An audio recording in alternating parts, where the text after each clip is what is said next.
My name is Jane. I am a timid and passive person, but a while ago I had the good fortune to marry a man named James.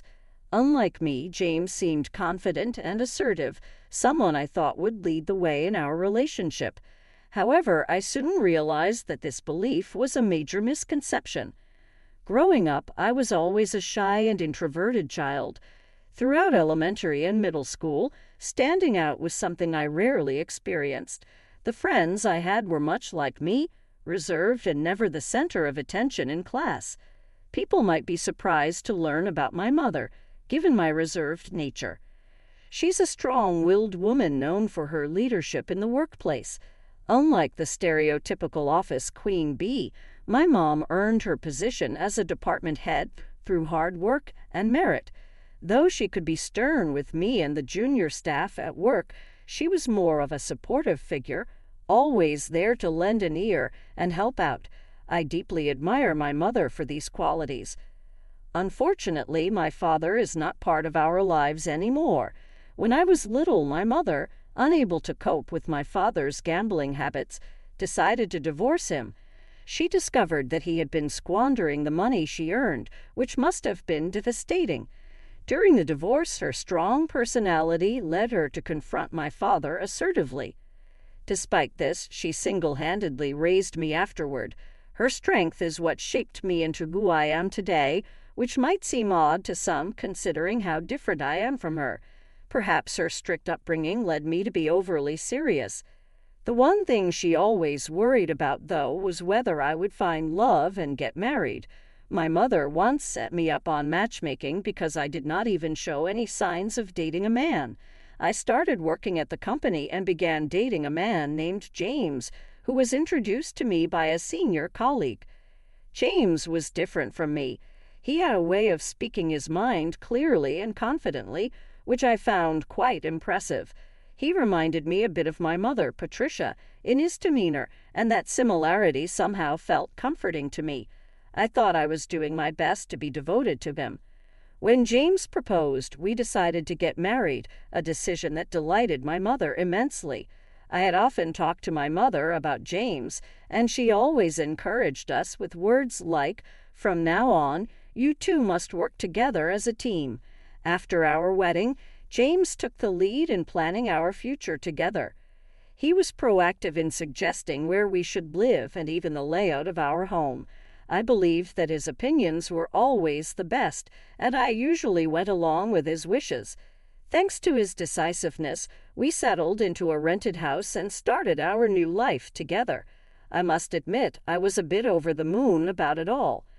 However, little did I know at that time that my life was about to take a turn in a completely unexpected direction, far from what I had ever imagined. In our new home, life seemed to flow seamlessly, a serendipitous blend of joy and newfound dreams. It was here that I embraced motherhood, carrying a new life within me, a dream I had long cherished.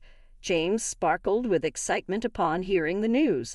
His voice, burning with joy, echoed through our home. "This is wonderful. We must celebrate." His reaction, a testament to his deep affection and care, filled my heart with warmth. Yet little did we know, this moment of bliss was a prelude to a series of unexpected events that would transform our ordinary days. One evening, after a long and weary day at work, I returned home only to find a pair of unfamiliar shoes at the entrance. Inside, the air was filled with murmurs of conversation, amongst them James's familiar voice accompanied by another, a voice I recognized all too well. As I cautiously approached the living room, my heart pounding with a mix of anticipation and dread, I was greeted by none other than James's mother, Carol. She welcomed me with a smile. "Welcome back, Jane. Sorry for intruding like this." I stood there momentarily lost for words, surprised by her unannounced visit. Recovering, I managed to ask, "Mom, what brings you here? Is there something you need?" She looked at me intently, a gentle smile playing on her lips. "Jane, I've heard the news. You're finally going to be a mother." I immediately noticed something was off when I saw the bottle of alcohol placed on the table. It was clear that Carol, My mother-in-law had already had quite a bit to drink. Her words were starting to slur, a sign of her inebriation. I asked her, trying to hide my perplexity, "I see, but why are you drinking here?" To this, my husband, James, responded with a cheerful grin. "Surprised, aren't you?" Actually, Mom wanted to throw a surprise celebration. Remember I mentioned we should have a party soon. His words brought mixed feelings. Of course, I appreciated Carol wanting to celebrate, but I wish they had planned things more thoroughly. Instead of a sudden surprise, I would have preferred to know in advance about her visit. Moreover, our unborn child hadn't reached a stable phase yet, making it feel premature to celebrate. Despite this, James and Carol were in high spirits, almost as if they were at a festival. Then Carol, with a sudden shift to seriousness, looked at me and said, "So, Jane, you'll have to be on top of the household chores. I'll be here to train you properly." I couldn't help but feel a bit irritated. I had already learned all about household management from my mother, Patricia, and since marrying James, I had been handling almost all of our domestic responsibilities. Being lectured by Carol in such a manner was slightly annoying. Trying to brush off the incident as just my mother-in-law being tipsy, I decided to ignore her comments for the time being. Yet, this was merely the beginning. She started visiting my home more frequently, scrutinizing every nook and cranny. One evening, after a long day at work, I was greeted by her criticism about a single strand of hair on the living room floor. "Blended," she remarked, "there's a hair on the floor. You really should be more careful with your cleaning." I was perplexed by her remark, staring at the spot for a while. Yet the dust was hardly noticeable. Still, my mother-in-law continued, "And look at the corner of the bookshelf. There's a bit of dust there, too. You must clean thoroughly." I was internally baffled by her nitpicking, but outwardly responded, "Is that so?" I didn't notice it myself. However, my response seemed to ignite a fire in her. She suddenly burst out in anger. "You can't take cleaning so lightly. Think about the child that's coming. What if they inhale the dust? Have you thought about the illness they might get because of it?" Her voice was so loud that it could have easily carried outside through the open window. To calm her down, I could only apologize. "I'm sorry, I'll be more mindful from now on." As my husband, James, was due to return home, she finally calmed down and left our house. I was profoundly shaken by the words my mother-in-law had said to me that day. When my husband, James, returned home, I hesitantly approached him, my mind fraught with deep concerns. "Hey, James, Carol was here earlier, and I was wondering, is she a bit of a perfectionist? She seems very meticulous and perhaps a bit too focused on minor details?" I asked him, my voice tinged with uncertainty. To my surprise, James offered an unexpected response. "I don't think so. I see Carol as more easygoing, not the type to fuss over little things." Did something happen? His words were in stark contrast to what I had experienced, leaving me slightly bewildered. "Well, it's just that she pointed out some small things to me, and I felt a bit, criticized," I replied, trying to convey my feelings subtly. However, James seemed unconvinced. "I don't think that's the case, Jane. Maybe you're just overthinking it a bit." He was reluctant to accept my perspective. James grew up without a father, similar to me. His parents divorced when he was just a child. I understand why he holds Carol in such high regard, but I wished he would empathize with my feelings a bit more. That day my spirits were dampened, but I knew I couldn't allow myself to wallow in self-pity like my mother, Patria, whom I deeply admire. I reminded myself that I needed to be strong. After all, I was going to be a mother soon. Dwelling on these feelings wouldn't benefit my future child. However, despite my attempts to reassure myself, Carol's harsh treatment towards me didn't cease, gradually wearing down my spirit. Carol, my mother-in-law, always has something to complain about. Whenever she visited our home, she often started by critiquing the yard, remarking in a loud, clear voice, "Look at this overgrown grass again." leaving the garden in such a mess. Our neighbors will surely laugh at us." Each time she came over, she pointed out our lack of gardening, causing me distress. Then she continued her tirade. "Why are the laundry still out when it's cloudy? It defeats the purpose of washing, doesn't it?" She loudly complained about my housework. What's more, Carol only made these remarks when my husband, James, was away at work. It seems she wanted to maintain the image of a perfect mother in front of her son, only revealing her true feelings when he's not around. And as if on cue, she always hurried back to her house before James returned. This repetitive situation left me increasingly troubled by her behavior. Even when I expressed these concerns to James, he didn't believe me. He'd often retorted, "Come on, my mom would never do something like that. Do you have something against her, Jane?" James dismissed my complaints as mere grievances, showing little understanding of my feelings. The ongoing issues with Carol had been so stressful that I had been feeling on the verge of a breakdown. My colleagues at work were also concerned about my recent lack of energy. They advised, "You've been looking a bit off these days. Don't push yourself too hard." However, in reality, no one truly understood what I was going through. Feeling cornered and overwhelmed, I instinctively reached for my smartphone and pushed a number, almost without thinking. The person on the other end was my mother, Patricia. You might think I should have turned to my mother from the beginning, but she's a very strict woman, and I feared she might dismiss my concerns. I worried she would brush off my troubles with a stern, "Don't fuss over such things." But as my emotional limit was fast approaching, I finally decided to reach out to her. Tears streaming down my face, I poured out my heart to her, bracing myself for a scolding. However, my mother unexpectedly understood. She said gently, "I see. Your child is due in a couple of months, right? Come home right away."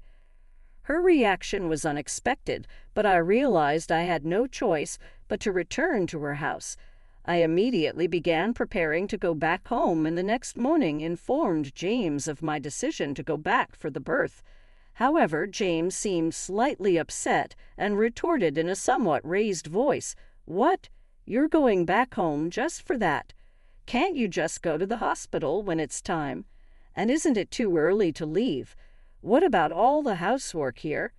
Despite being told so, I just couldn't bear the thought of staying there any longer. With a heart full of defiance and dissatisfaction, I retorted with all my emotions, "It's getting too hard to even move, so I've decided to stay with my mom." My words were laced with a bit of impetuosity as I forcefully left the house, heading towards the bus stop. The weight of family conflicts bore heavily on my shoulders. However, from behind he shouted, "As soon as you give birth, come back immediately. Got it? I'll leave a ton of housework for you. Don't you forget you're a wife." Despite his loudness, I didn't look back, continuing my departure. Each step was laden with the inescapable bonds of family and my earnest desire for a new life. Upon arriving at my parents' home, my mother, Patricia, welcomed me with open arms. I immediately clung to her like a child, crying my heart out. Gently embracing me, she said with love and understanding, "You've been through a lot, haven't you? First, take some time to rest. Remember, it's not just your body anymore." We then moved to the living room together. I couldn't help but spill out to her, "Mom, I'm sorry. I'm still weak, causing you trouble again." To which she replied, "What are you talking about? You're not weak. What mother would abandon her daughter in distress? It's okay, but we do need to have a little talk with that family. I'm not satisfied yet." At that moment, I realized I had finally found a truly peaceful place, and all my tension melted away. Several months had passed, and James and his mother-in-law, Carol, were about to face an unexpected and significant punishment. I returned to her parental home safely, gave birth to her child after 2 months. In my heart, I wondered if I would have ever met this little miracle had I stayed in that house. Patricia and I joyfully celebrated the new life, deciding to stay at her home for a while, much to her strong desire. About a week later, as the night deepened and the baby fell into a peaceful sleep, we were having a leisurely conversation over tea. It was then that an unexpected call from James came. I shuddered involuntarily, but my mom calmly said, "I'll take it. You don't say a word." She took my smartphone and answered the call. The voices of Patricia and James leaking through the phone reached my ears. "Hey, how long are you going to stay at your parents' house? Come back home soon. The baby must be born by now, right? Hurry up and bring my kid to see me. My mom is at her wit's end, too," James blurted out forcefully. He was under the impression that Jane had answered the call and didn't hold back his harsh words. However, Patricia listened calmly and murmured softly, "I see, so this is how it is." Next, Patricia quietly introduced herself. "Are you James?" "I am Jane, mother, Patricia." James, caught off guard, stammered, "Oh, it's you, mother-in-law? How's Jane? Please let her talk," unaware that he was practically snapping at Patricia. Hearing this, Patricia seemed to have an epiphany and was about to say something unbelievable. "Actually, I'm in the middle of my daughter and granddaughter's funeral. I wish I could be somewhere else, but that's just not possible." Hearing this, I was so surprised that I was at a loss for words. In my heart, I involuntarily screamed, "What, really?" James, too, seemed visibly shocked, his expression one of confusion as he stammered, "What? What do you mean? Jane in her child's funeral? Is that really happening?" His earlier confidence had vanished, replaced by a sudden sense of panic. But Patricia continued speaking calmly, "Yes, it's true. Jane was constantly harassed by your mother, Carol, suffering immense stress every day. And when Jane reached out for help, you just ignored her, even going so far as to blame her. Jane couldn't take it anymore, and ultimately, she and her unborn child." Patricia's voice wavered as if she was holding back tears. James still couldn't believe it, murmuring, "No, my mother couldn't have done something like that. It must be some mistake, right? That can't be." He sounded as if he was desperately hoping it was a lie, more unwilling to believe it than actually disbelieving it. Yet Patricia went on with her story. "I actually went to your house the other day, but no one was there. As I was about to leave, Emily, a neighbor, approached me and asked if I was related to the family living there. As I listened to my mother, I was taken aback, realizing such things had actually happened. When stopped by a neighbor, my mother seemed to answer honestly, 'I am the biological mother of the wife of this house.' The neighbors, showing concern, began to express their worries. 'That's quite troubling. Is your daughter all right? It seems she's been enduring some harsh treatment every day.' They revealed that they had overheard the harsh scoldings from the mother-in-law and the angry outbursts from the husband, James, especially when the daughter returned to her parental home. Even when the windows were open, these incidents occurred frequently enough for the neighbors to take notice. The neighbors were deeply concerned about the family's well-being and had secretly recorded the mother-in-law's abusive behavior and the household's atmosphere on their smartphones. They were contemplating contacting the local authorities for advice, which meant that there was evidence of the mother-in-law's misconduct. Patricia explained all these details to James, concluding her account with a stern remark, "This is utterly unacceptable."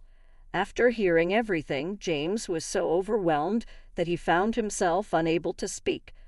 "So that's why the neighbors have been giving me cold looks lately. Was what Jane said actually true?" He muttered in a mix of shock and confusion. After a brief pause, James managed to voice his thoughts. However, Patricia, undeterred, stated, "I'll be visiting your house in a few days. Please make sure your mother, Carol, is there as well." Then she came to me to confirm the plan. "Do you really want James to stay and be the father of that child?" I, holding back a mix of emotions, sighed deeply and replied with determination, "No, I no longer want to have anything to do with that father and son. I will raise this child on my own." Patricia smiled warmly, reassuring me, "Understood. Don't worry, I'll be here to help with the upbringing too." A few days later, Patricia actually went to James's house, bringing along her friend Matthew, posing as a lawyer. She confidently told James and his family, "I've brought a lawyer with me." The truth was that Matthew was just an ordinary businessman. This deception was meant to unsettle James and his family. Patricia's real intention was revealed when she presented a divorce paper, saying, "Please sign this quickly." The paper bore Jane's name. In his haste, he quickly signed the divorce papers, not realizing their impact. They must have felt it unwise to resist. After achieving her goal, Patricia decided to leave promptly. She left them with a foreboding message: "We will prepare for what's to come, so brace yourselves." Even Matthew, impersonating a lawyer, added, "With the evidence we have, it seems we can take this case quite far." Until the end, James and Carol kept bowing their heads, repeatedly pleading, "We are truly sorry. Please let's handle this amicably." Patricia returned home with a defiant smile, radiating dignity and self-assurance. Choosing to ignore everything, when I asked her about it later at home, she gracefully smiled and calmly responded to my question. "But really, are you planning to do something to James and his family now?" With a gentle laugh, she replied in a composed voice, "No, I won't do anything. After all, Jane and my grandchild are safe. However, it's only fair that Jane's pain is felt by them too. An eye for an eye, that's my policy. If they, as a family, did what they did, then it's only natural for me to step in." Her strong will and bravery always inspire me. Thanks to her, I felt emotionally supported and saved. Since then, James and his mother-in-law, Carol, have been tormented by intense guilt, struggling with their daily lives. The cold stares from those around them have made their environment increasingly uncomfortable. The neighbors still look at them with chilly detachment, ensuring their days are filled with discomfort and fear. They live in constant anxiety, unsure of what might happen next. However, eventually my mother, being the conscientious person she is, decided that continuing the lie wasn't right. When James called to apologize, she finally answered on the phone. She firmly stated, "Even so, the fact remains that Jane was emotionally harmed because of you. It wouldn't be strange to demand compensation for that. Remember, I hold the evidence, so don't forget it." Her words were not just filled with anger towards them, but also conveyed deep love and concern for me. I still cherish the days spent with my mother and child, the three of us together, living joyfully day by day. Watching over the growth of my kid has become my greatest joy and purpose in life. My mother and I often observe and discuss the developmental milestones of our kid, finding delight in every little change. One day I curiously asked my mom, "Do you think our little one resembles more of me or you?" With a gentle smile, my mother replied, "Well, it seems like a perfect blend of both of us, a balanced mix that's just right." Her words brought a spontaneous smile to my face, and we both shared a moment of pure happiness. Such is the nature of our everyday life, seemingly ordinary yet filled with happiness and contentment. In the small talks with my family and in the simple moments of daily life, I find profound joy and satisfaction. The little interactions, the shared smiles, and the warm feelings of being together